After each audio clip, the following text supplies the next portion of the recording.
જિલ્લાના Randhikpur police station હદ વિસ્તારમાં વડાપીપળા ગામ આવેલું છે.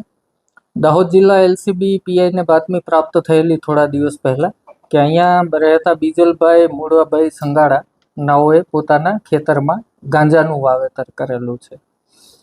એઝ યુઝ્યુઅલ દાહોદ જિલ્લા પોલીસ દ્વારા ડ્રોનથી એરિયા સર્વેલન્સ કરાવવામાં આવેલું અને એ એરિયા સર્વેલન્સના વિડીયો અત્રે લાવી અને એઆઈ અને એમએલની મદદથી ચેક કરતા ગાંજાના છોડ ન હોવાનું પ્રતીત થયેલું.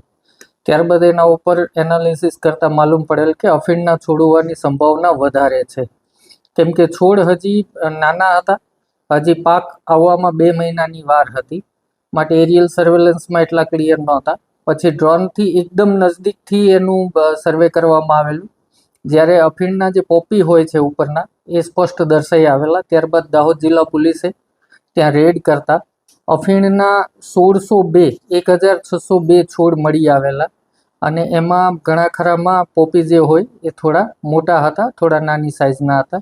એનું વજન કરતાં 23 કિલો અને 875 ગ્રામનો કુલ નાર્કોટિક્સ મુદ્દામાલ જપ્ત કરવામાં આવ્યો છે અને આ ગુનાના કામે બીજલભાઈ સંગાડા નાઓની ધરપકડ કરવામાં આવેલી છે.